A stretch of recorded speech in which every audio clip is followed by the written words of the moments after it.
Think your favorite programming language is fast? Think again. There is a programming language that has been powering video games, operating systems, browsers, and high-performance software for decades. And the strange part? It was created back in 1985. Its name is C++. But here's the question.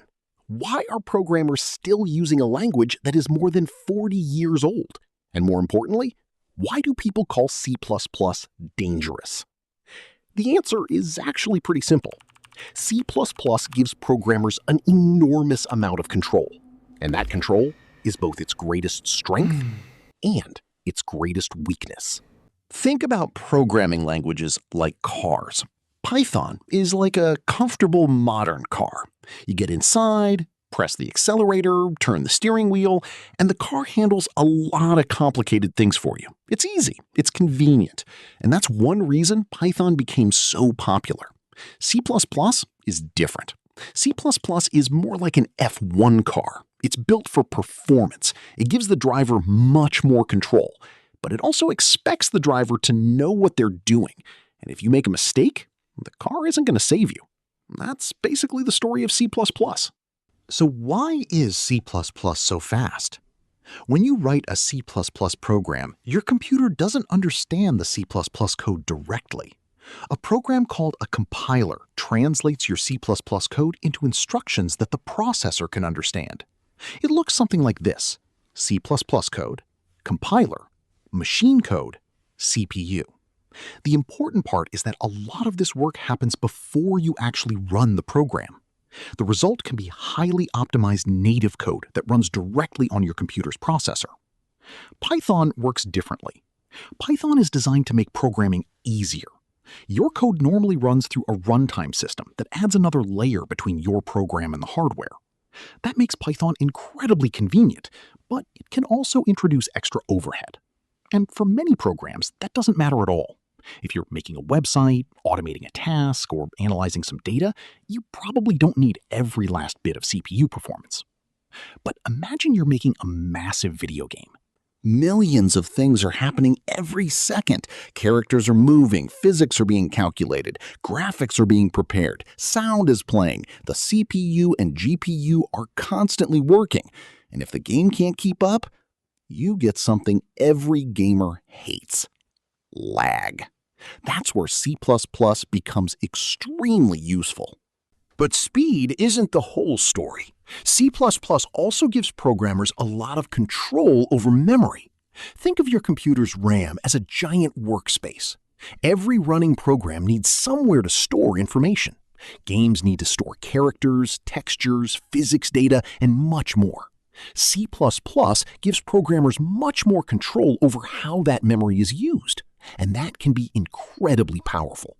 But here's the catch. More control means more responsibility. Imagine giving someone an F1 car. If they know how to drive it, amazing. But if they don't, things can go wrong very quickly. The same thing can happen in C++. A programmer can accidentally use memory incorrectly. The result could be a crash, a corrupted program, or in some cases, a security vulnerability. And this is where C++ gets its reputation for being dangerous. Not because the language is going to attack your computer, but because it gives you enough power to seriously mess things up if you don't understand what you're doing. Imagine you tell your program, put this information into this part of memory, but you accidentally give it the wrong location or try to put too much data there. A safer environment may stop you. C++ gives you much more freedom, and that freedom can create serious problems. In 1996, the Ariane 5 rocket launched from French Guiana. About 37 seconds later, it exploded. Around $370 million worth of hardware was lost, and software was at the center of the failure. A number became too large for the smaller data type it was being put into. That caused an overflow and triggered a failure in the rocket's guidance system. But here's the surprising part. Ariane 5 wasn't programmed in C++. It used a language called Ada. So this isn't a story about C++ causing a rocket to explode. It's a story about how a small software assumption can create a massive real-world failure. And that's where C++ becomes interesting. It gives programmers enormous control, but that also means enormous responsibility. Driving an F1 car, the car gives you incredible performance, but you have to know how to control it. A small mistake in software can sometimes have gigantic consequences. C++ isn't the only language trying to deliver high performance. There's a newer language that has become one of its biggest competitors, Rust. Rust has a very interesting goal.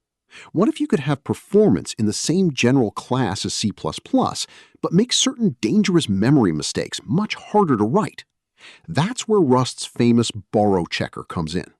Think of it like an extremely strict teacher. You write your program, the compiler checks what you're doing, and if your code violates certain memory safety rules, the compiler says, nope, your program doesn't run. You have to fix the problem first. This can be frustrating, especially when you're learning Rust, but there's a reason for it. Rust tries to catch many memory-related problems before the program even runs. So you could think about it like this. C++. Here's the power. Be careful. Rust. Here's the power, but I'm going to check what you're doing.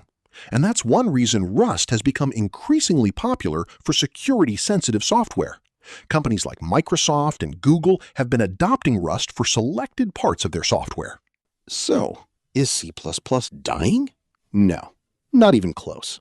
C++ has been around for decades. There are enormous amounts of software written in it. Game engines, operating system components, browsers, embedded systems, high-performance applications. And C++ itself continues to evolve. Modern C++ is very different from the C++ of 1985. At the same time, Rust is becoming more popular, especially in areas where memory safety is extremely important. So the future isn't necessarily C++ dies, Rust wins. It's more complicated than that. Both languages have their strengths. C++ says, give the programmer a huge amount of control.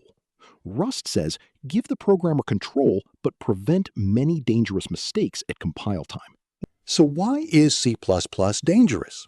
Because C++ doesn't try to hold your hand. It gives you power. It gives you speed. It gives you control.